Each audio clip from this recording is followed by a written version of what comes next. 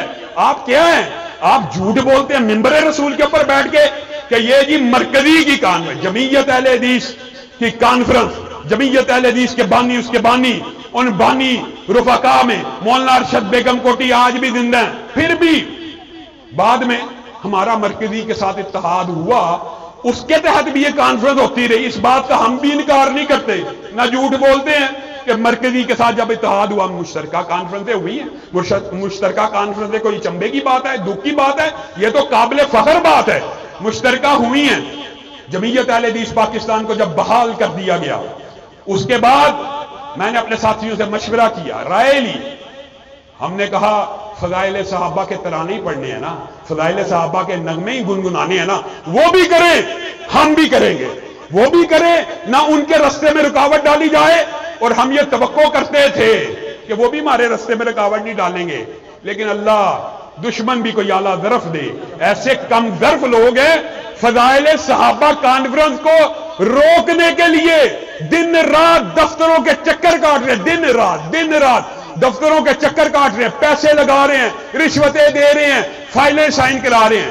ایک انسپیکٹر شاہد چٹھا نامی، میں انتظامیہ کو، اداروں کو بارہا اس بات کی تنبیہ کر چکا ہوں کہ ایک پولیس انسپیکٹر ایک جماعت کو پولیس سے لڑوانا چاہتا ہے، انتظامیہ سے لڑوانا چاہتا ہے، جھوٹ کے اوپر مبنی، جیل سازی کے اوپر مبنی ایک درخواست کو ہم نے درخواست دی، 20 محکموں نے چیک کی ہے، 20 special branch, C T D, چوکی incharge, S H O, S D P O, S P, سارے D I G, S P security, 20 دن بعد اجازت منظور ہو گئی۔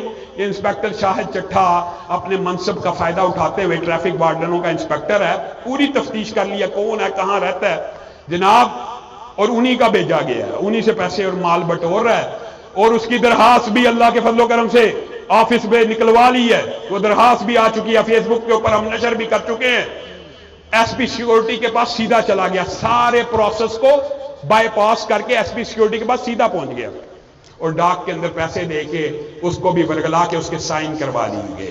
میں کہتا ہوں میں افسران کا احترام کرتا ہوں، بیچارے دن رات امن و امان کے لیے محنت کرتے ہیں، لیکن سی ایس پی آفیسر ہے، کمپیٹنٹ آفیسر ہے، 1 گھنٹہ پہلے آپ جس اجازت کے اوپر دستخط کر رہے ہیں اگلے گھنٹے میں اسی کی کینسلیشن آپ موو کر رہے ہیں۔ کچھ تو کمپیٹنسی ہونی چاہیے توقیر صاحب، کچھ تو بندے کو کمپیٹنٹ ہونا چاہیے کہ آپ، اور پھر سب سے بڑی بات جو ایک اصولی اور قانونی ہے، آپ نے سائن کی کینسلیشن کر بھی دی ہے، موو کر بھی دی، تو آپ نے کیا دوسرے فریق کو سنا کہ یہ جو الزام لگا رہا ہے جھوٹے؟ الزام یہ لکھا ہوا ہے کہ میرا نام لے کے جمعیت اہل حدیث نے اجازت لے لی ہے، تیرا نام، ہمیں اس کے نام کی ضرورت ہے؟ ہمیں تو پتہ تب چلا جب تو نے درخواست دی ہے، ہم نے تیرا نام استعمال کرنا ہے۔ جمعیت اہل حدیث پاکستان کے بانی علامہ احسان الہی ظہیر شہید تھے، اور آج ان کا بیٹا، ان کے روحانی فرزند آپ کے سامنے موجود ہیں۔ جمعیت اہل حدیث کے صدر ہونے کی حیثیت سے میں نے ڈیٹ بھی لگ لی کہ یار یہ بھی کر لیں، ہم نے ان کی کینسلیشن کوئی نہیں موو کی، ورنہ ان کے پاس کوئی اجازت نامہ نہیں ہے، یہ کانفرنس کا اجازت نامہ مرکزی کے نام ہے ہی نہیں، اگر ہم سازش کرنا چاہتے تو ہم روکتے، لیکن ہمارا ظرف ایسا نہیں ہے کہ ہم دین کے کاموں میں رکاوٹ ڈالیں۔ ہم تمہیں چیلنج کرتے ہیں کہ آؤ، یہ دین کا میدان ہے، یہ کھلے میدان کے اندر یہ گھوڑا اور گھوڑے کا میدان ہے، آؤ دین کے کاموں میں مسابقت کریں، دیکھتے ہیں کون زیادہ دفاع صحابہ کرتا ہے، دیکھتے ہیں کون دفاع ختم نبوت کرتا ہے، اور لوگوں کو پتہ چل چکا ہے ختم نبوت کے اوپر گونگے شیطان، دفاع صحابہ کے موقع کے اوپر گستاخوں کے سہولت کار، جتنی مرضی گستاخیاں ہو جائیں، آپ گواہ ہیں، آپ اس بات کے شاہد ہیں، کوئی چیز حرکت میں نہیں آئے گی، اپنوں کے اوپر گرم، غیروں کے لیے نرم، غیروں کے لیے حرکت نہیں ہے، اپنوں کی کانفرنسیں ملتوی کروا رہے ہیں، اور دن رات اداروں کے ترلے کر رہے ہیں، منتیں کر رہے ہیں، ایڑیاں رگڑ رہے ہیں۔ میں انتظامیہ کو تنبیہ کرنا چاہتا ہوں، پہلی بات، اللہ کے فضل و کرم سے پوری دنیا کے شیاطین جمع ہو جائیں، جس طرح حضرت عمر کو دیکھ کر اس دور کے شیطان رستہ بدل جاتے تھے، عمر کے روحانی فرزندوں کو دیکھ کر اس دنیا کے آج کے شیطان بھی رستہ بدل لیں گے. اللہ کے فضل و کرم سے عمر کے احسان الہی ظہیر کے یہ روحانی بیٹے 10 اگست کو بیگم کوٹ میں آئیں گے. جس میں جرت ہے روکنے کی روک کے دکھا دے. اللہ کے فضل و کرم سے آپ نے گول در گول اور جوگ در جوگ وہاں پہ آنا ہے. آئیں گے. ہاتھ اٹھا کر وعدہ کرے, ہاتھ اٹھا کر وعدہ کرے. سب ساتھی وہاں پہ پہنچیں گے. اور ایک اعلان اور کرنا چاہتا ہوں, وہ صرف اب فضائل صحابہ کانفرنس نہیں رہی, ایک عوام کا ریفرنڈم ہے, ایک عوام کا سمندر ہے جو 40 سال سے گنگوں کے خلاف, درباریوں اور سرکاریوں کے خلاف ایک سیلاب بن کے اونڈے گا اور سیلاب کی طرح ان کو بہا کے لے جائے گا. آپ نے اس لیے بھی پہنچنا ہے کہ ہم نے وہاں پر اس وقت تک احتجاج کرنا ہے جب تک انسپیکٹر شاہد چٹھا کو نوکری سے نکال نہیں دیا جاتا. ہمیں لارے لگائے جا رہے ہیں, جی معطل کر دیتے ہیں, جی انکوائری ہو جائے گی. جی کسی انکوائری کو ہم نہیں مانتے. وہ گلٹی پروو ہو چکا ہے, اس کی غلطی مانی جا چکی ہے, اس کی غلطی تسلیم شدہ ہے, منظر عام پہ آ چکی ہے. اب ہم اس کے خلاف اس وقت تک احتجاج کریں گے جب تک اس کو پولیس محکمے کی نوکری سے نکال نہیں دیا جاتا. اور آخری اعلان یہ ہے, اگر پھر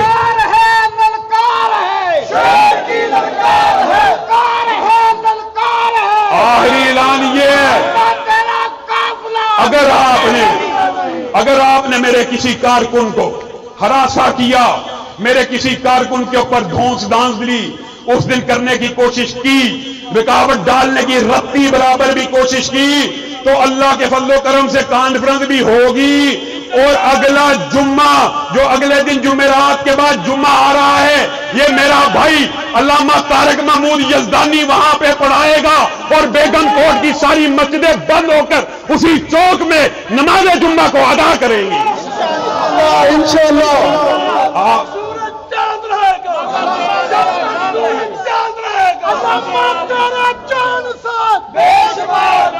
کیا حسن نے سمجھا ہے, کیا عشق نے جانا ہے, ہم ہاتھ نشینوں کی ٹھوکر میں زمانہ ہے. سبحان ربک رب العزت عما یصفون وسلام علی المرسلین والحمد للہ رب العالمین.